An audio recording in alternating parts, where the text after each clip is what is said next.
Imagina uma reunião, o pastor chegar no púlpito e falar assim: entregue esse homem para Satanás. Vamos ver o que Paulo fala, 1 Coríntios 5.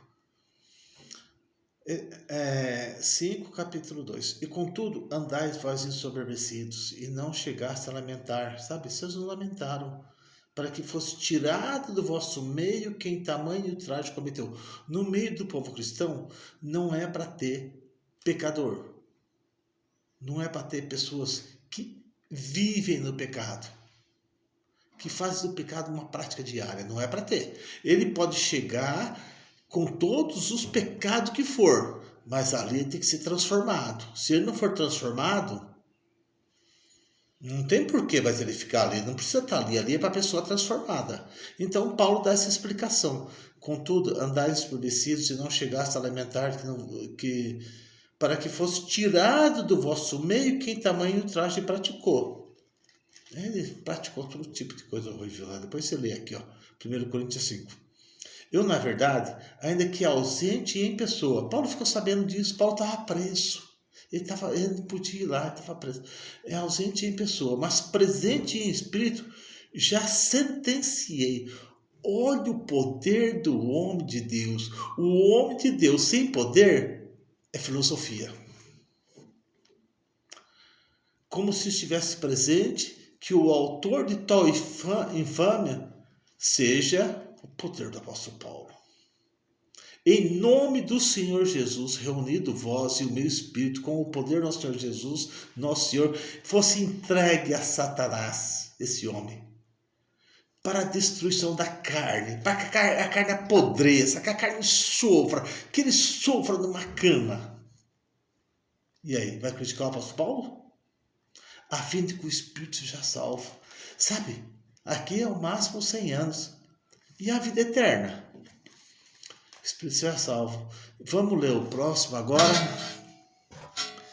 E até o próprio apóstolo Paulo foi entregue para Satanás para que o espírito fosse salvo. Senão, Paulo não seria salvo se ele não fosse entregue a Satanás. Satanás é o ajudador de Deus.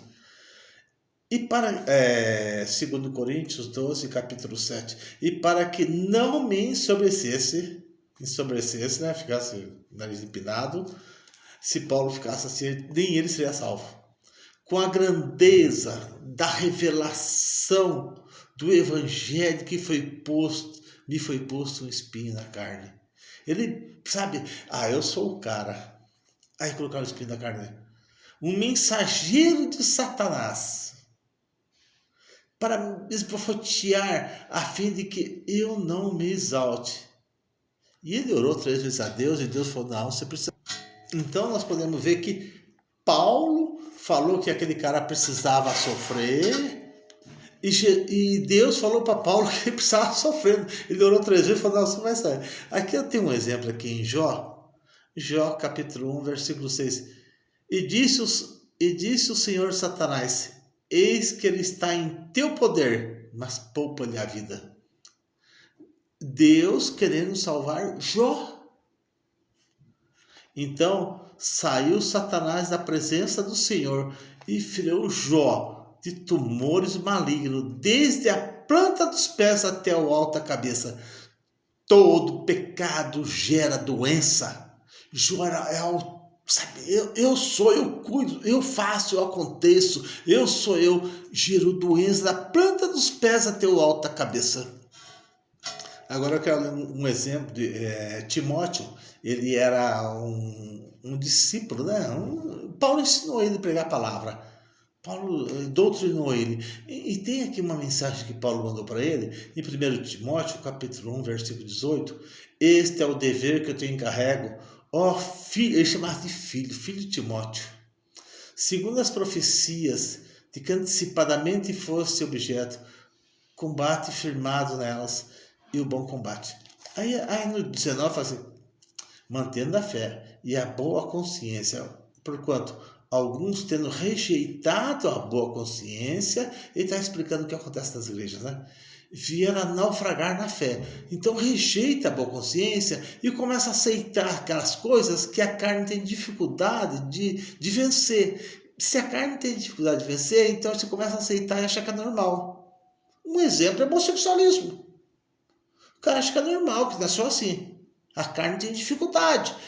Glória a Deus que nasceu homossexual e tem uma luta tremenda para chegar no céu. Ah, venci! Glória a Deus! Não pequei, venci. Aqui no 19, 20 agora. E aí ele fala que dentre esses homens, né, que ele está falando, esses contam Himeneu e Alexandre, dois caras da igreja, né? Os quais eu entreguei a Satanás. Eles vão sofrer, mas vai sofrer muito. Já vão sofrer, não, já sofreram, né? Que já acabou isso aí. Para serem castigados, a fim de não blasfemar, porque eles estavam na igreja para praticar blasfêmia. Paulo dá essa instrução de que na igreja não é lugar para chocar pecado, para pecado crescer, sabe? Ficar chocando, igual a galinha choca os ovos. Eu que sou criador de galinha, eu falo disso. A galinha senta em cima dos ovos e choca e nasce um monte de pintinho. A igreja não é lugar disso. A igreja é libertação. O Ricardo Gondim, que eu assistia muito, gostava, tinha o maior carinho por ele, era meu cliente, conversei com ele, pisou na bola. Ele deixou a mente se elevar para muitas leituras, muita sabedoria humana. E ele falou assim: venha você que tem seu companheiro, pode vir para cá e sentar no banco e no seu... Não! Você tem que se libertar. Então aqui no Gálatas 6, capítulo 7, não vos enganeis, de Deus não se zomba, pois aquilo que o homem semear também vai colher. Então, para finalizar, que senão vai ficar muito longo, igreja não é clube, igreja não é uma reunião, igreja. Se você não consegue se libertar do seu... Se você não quer se libertar do seu pecado, não faça da igreja o seu clube. Você reúne com seus amigos, vai tomar cervejinha no bar, sei lá, mas não faça da igreja isso. Porque um pouquinho de fermento leveda toda a massa.